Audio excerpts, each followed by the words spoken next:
हंस और डिंभक का सात्विकी पर क्रोध। सात्विकी का उन्हें उत्तर।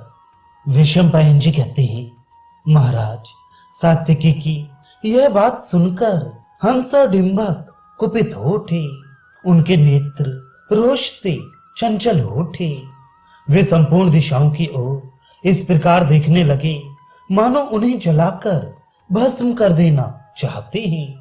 उन्होंने समस्त शेष नरेशों की ओर देखकर और एक हाथ से दूसरे हाथ को दबाकर सात्विकी के उस महान वचन का स्मरण करते हुए इस प्रकार कहा, कहाँ है वह नंद का बेटा, और कहाँ है वह बलोन्मत्त बलराम। सत्य प्रतिज्ञ सात्विकी पर आक्षेप करके ऐसी बातें कहते हुए वे दोनों फिर बोले, अरे वो यादव के बच्चे, हमारे सामने आकर तू यह क्या बक रहा है? मंदात्मन, तू यहां से निकल जा। इस समय दूत बनकर आया है, नहीं तो ऐसा कठोर वचन कहने के कारण तू मार डालने के योग्य था। सचमुच तू निर्लज्ज ही है जो ऐसी बातें बक रहा है। हम दोनों नरेश इस संपूर्ण जगत पर शासन करने के लिए उद्यत हैं। मनुष्य लोक में कौन ऐसा पुरुष है जो हमें कर ना देकर जीवित रह सके?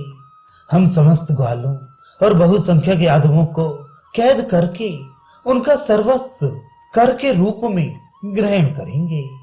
अतः नराधम, तू यहां से चला जा। तू बहुत अंट संट बक रहा है, किंतु क्या किया जाए, दूत बनकर आया है, इसलिए अवध्य है। भगवान शंकर ने हम दोनों को वर दिया है और वे ही हमारे अस्त्रों के भी दाता हैं। संग्राम में जाते समय दो महाभूत हम दोनों की रक्षा करते हैं। हम लोग उस ग्वाले को जीतकर अपने पिता से राजसूय यज्ञ कराएंगे। तुमने जिन सहायकों के नाम बताए हैं वे सबके सब युद्ध में अत्यंत कायर हैं। मैं रणभूमि में सेना सहित उन सबको मारकर फिर केशव को पराजित करूंगा। इस समय धनुष बाण धारण करने वाली विशाल सेना का संग्रह करना है।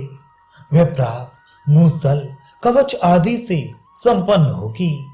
उसमें सहस्त्रों रथ होंगे जिनमें रथी वीर आरूढ़ होंगे। वह सेना गधा और परिगादी अस्त्रों से भरी पूरी होगी। उसके पास बहुत से ईंधन होंगे तथा वह प्रचुर बल एवं साधन से संपन्न होगी। ऐसी भयंकर वाहिनी युद्ध के लिए कूच करे।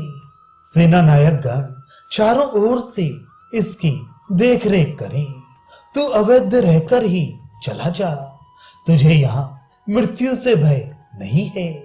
नरेश्वर, कल परसों तक हम लोगों का पुष्कर में संग्राम होगा। उस समय हम समझ लेंगे कि श्री कृष्ण और बलराम में कितना बल है। तूने जिन नरेशों के नाम बताए हैं उनमें भी युद्ध के मुहाने पर कितना बल है इसका पता लग जाएगा।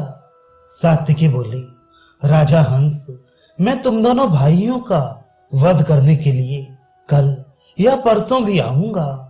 यदि मैं दूत ना होता तो आज ही तुम दोनों मेरे हाथ से मार डाले जाते।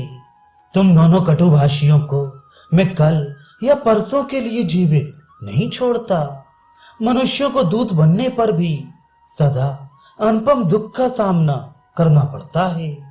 मैं भी उस महान दुख का भार ढो रहा हूं। अन्यथा नीच नरेशों, मैं अपने पराक्रम और बाहुबल का घमंड दिखाता हुआ तुम दोनों भाइयों को मारकर परम संतोष प्राप्त करता।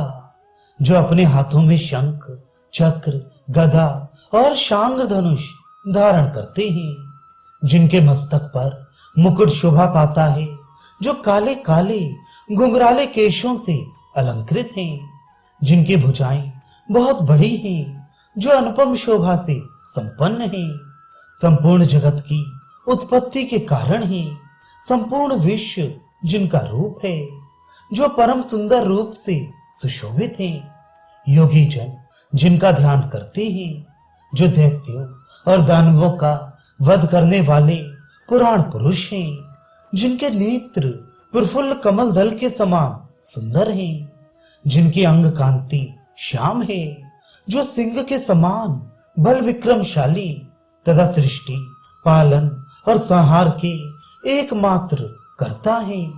वे तीनों लोकों के गुरु भगवान श्री कृष्ण युद्ध स्थल में तीखे बाणों से तुम दोनों भाइयों का घमंड चूर करेंगे। ऐसा कहकर सात्विकी रथ पर आरूढ़ हो चली गई।